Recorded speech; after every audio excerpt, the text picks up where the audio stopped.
Welcome back to the Swing Glow Podcast Show, man. It is yours truly, DUROC Creek. What's happening with all my people out there in the free world tonight, man? It is an absolute pleasure to be back here at this round table amongst my family. Look, I'm not gonna hold y'all. I wanted to hurry up and respond to this video immediately that I ran across on my timeline. It's a show, the homie Crazo at the Game Bangers Life Coach Podcast did on me. You know what I'm saying? Now, this is a person that I've been knowing for a number of years. You know what I'm saying? Me and Crazo go back all the way to 1994.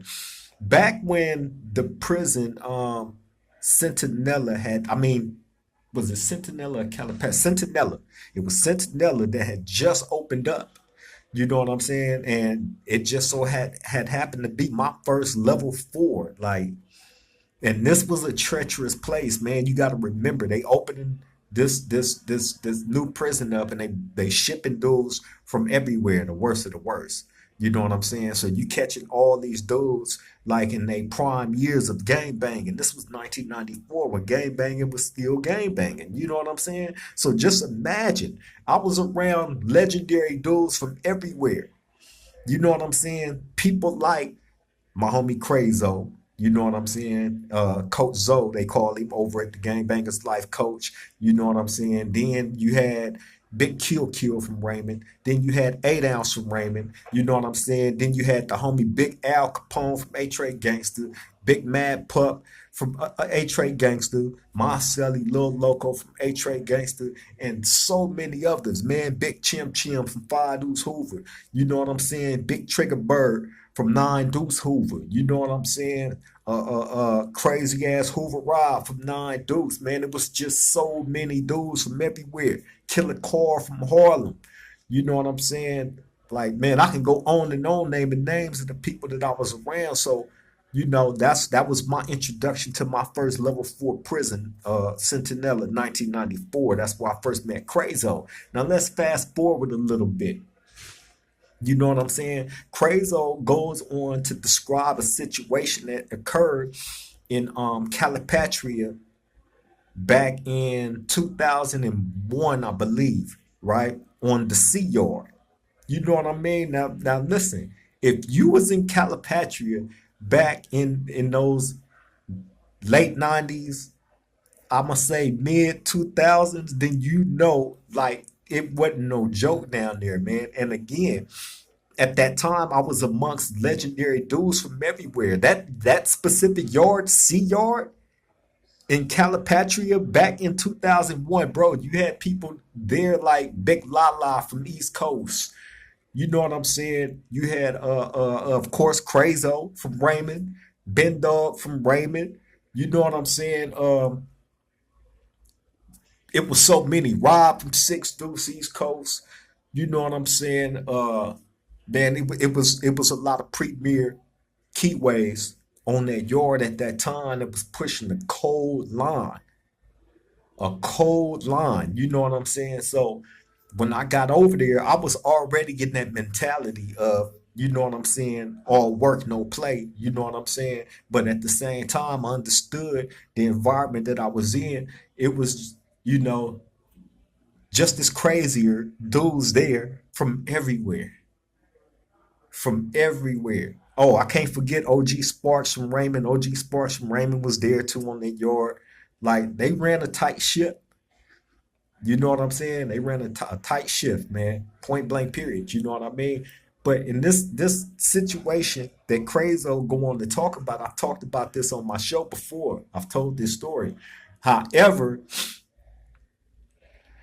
to hear him give y'all the detail on what took place, what he witnessed, right, was pretty much on point on how everything played out at that moment. You know what I'm saying? So I'm gonna give y'all a run back of a couple of clips from the show that Crazo did, man, and I'm gonna let him describe some of the things that took place, and then we're gonna come back and finish commentating about it. So go ahead and check this out real quick. I haven't shared a story with y'all in a good while, but I got one I've been wanting to share for the longest. And I want to go ahead and give a shout out to the homie DUROC Creek, man. Much love and respect to the homies. Creek is a real soldier, straight warrior, should I say. Good homie, talented, all that. You know what I mean? So let me go and get into this content. All right, so this take place probably back in about 2001, maybe. And then the homie Creek from DUROC and the homie Bone from DUROC was downstairs. But I'm not gonna even say the other homie names. I don't want to do that. But this is one of the other homies that was down there. Uh, they was up. And these homies was always together. Creek and homie Bone and this other cat. They was always. You see them three together a lot. Okay, bro, go on to describe me, my homie Evil Bone, that's who he was talking about, Big Evil Bone from Do Rock, and this other person, the victim, who ended up becoming the victim, right? Who I'm not gonna say his name either, you know what I'm saying? Because I got all the love and respect for that hood that he's from, you know what I'm saying? So this isn't to rehash anything, you know what I'm saying? This is just a story that was part of history. You know what I'm saying? Of a something that took place during a specific time, right? So anyway, like bro said, us three was together a lot, but my homie Bone and that person was more closer to each other than I was with that person, right? Although you seen us together a lot, that was because he was more tighter with my homie Evil Bone. So naturally, Bone is in the cell with me. So dude is gonna be around a lot. You know what I mean? So, I dealt with him. I did deal with him. It ain't I had nothing against him. You know what I'm saying? It's just the circumstances that led up to that incident even happening, man. You know what I'm saying? Was him. I look at it as having a little man's complex for one, and then really, really wanting to prove himself, being that he wasn't um, African American. You know what I'm saying? So I think it was just more of him trying to prove himself, and then him trying to show that he had like a certain status in his hood amongst his OG homies or whatnot. But anyway, whatever the motivation was for this guy to say the things that he said to me that I took as a disrespect, you know, um, what that really truly stemmed from, I don't know, but it was the wrong career move because he said something about my family member, you know what I'm saying, who had just so had happened to be an OG from his hood. You know what I'm saying? Now you can't come to me and say nothing about anybody in my family of a negative sense and not respond, you know, in protective mode off the top. You know what I'm saying? And I let the guy know, you know what I'm saying? Like, bro, like, who you think you talking to? You're not gonna stand here before me and say you're gonna do anything to anybody that's related to me and walk away from this peacefully. Like you did that. And he went on to say what he said and left. So at that moment, you know what I mean, I already had it in my mind that I'm finna make an example of him because I'm not here to play with nobody. And I'm not finna allow nobody to feel comfortable enough to come say anything to me and I'll be good with it. You know what I'm saying? So I'm gonna let Crazo finish describing what he's seen occur, and then we're gonna come back and finish commentating on this. So check it out. But it's still hopping around, right? I hear some okay, so I like kind of hop over to the door. Calipat, the sales got all the little holes in the half real doors, like the doors from the screen, in that screen. So I go to the thing, I look down there, I hear it doing the touch. Hey, get out! Hey, get out! I see the homie bones scrambling over one way. This other dude is over here by the TV. This thing's leaking. I'm like, hey, damn. Because at first I'm thinking these niggas is horse playing. Because I get up there to go out, I said, y'all niggas down there doing horse playing? And I look like, hey, get out. Hey, get out of the tower. They didn't, I don't think they bust. They didn't bust. They're like, hey, get out. The homie scrambled. Like I said, up under the TV on the wall in the corner over there. He got puncture wounds and he over there leaking. Here come the homie Creep. Creep and broke all the way upstairs to the cell out my cell and slid the strap on the thing under the door. Like, don't get rid of this. I'm like, oh shit. So now I'm hopping to the cell. I grab this knife, nigga, one time running up here. Now they running upstairs where I'm at. Got this motherfucking knife in the toilet trying to flush this motherfucking knife. the motherfucker don't go because it's big, so I got to do the quick bend move on this motherfucker just to get to go down the drain and then finally go. They snatched Creep up, but Creep, when by the time he made up there, we were so motherfucking fast because the homie came up there. He had blood on his shirt and shit like that. He gave me a state shirt. I gave him another, like the laundry bag I had stood up under the door. He put that on. I got his, blended it in with. Okay, so yeah. Okay, so after all that took place, you know, they ended up coming to get me. You know what I'm saying? They got my homie Evil Bone, and they got the victim, right? And they took us all to the hole. They took the victim to the infirmary, and then brought him to the hole probably like that next day. But me and Evil Bone immediately went to the hole, administrative segregation, right? Sat in there for probably like 6 months, waiting on the DA to pick up that battery, right? Which they didn't. It was a DA reject. So they let us out the hole after 6 months. And I went back, we both went back to the main line. And that the victim ended up where he ended up.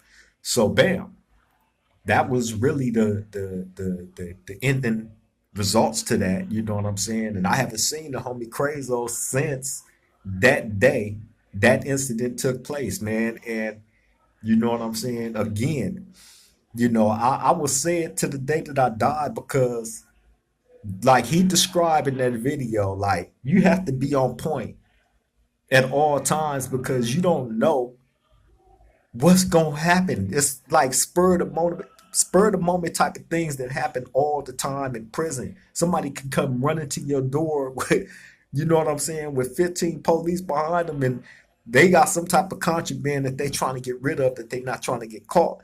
And um, you know, something might come sliding under your door. You got to be ready to flush it. You know what I'm saying? Just so happened that day, I remember Crazo was the only one in the cell. Everybody else had went out to the yard. He was the only one that stayed back because his leg was messed up. He was on crutches.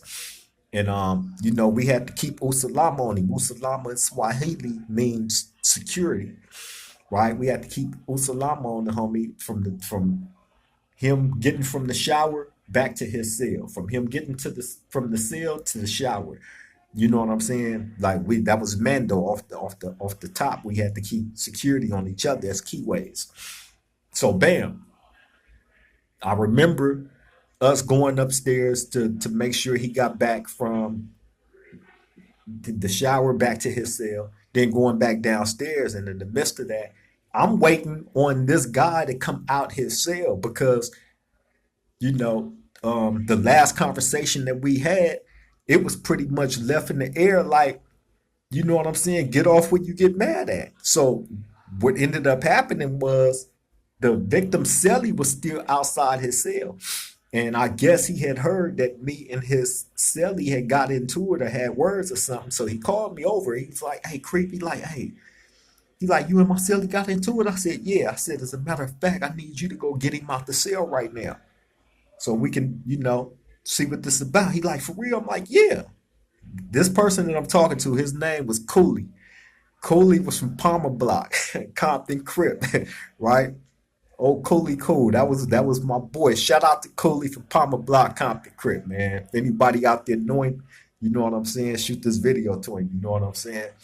Cooley been around me, man, for a couple of missions I had to go on where it ended up the same kind of way. So shout out to the homie Cooley Cool, man, from Palmer Block, Compton Crip. You know what I'm saying?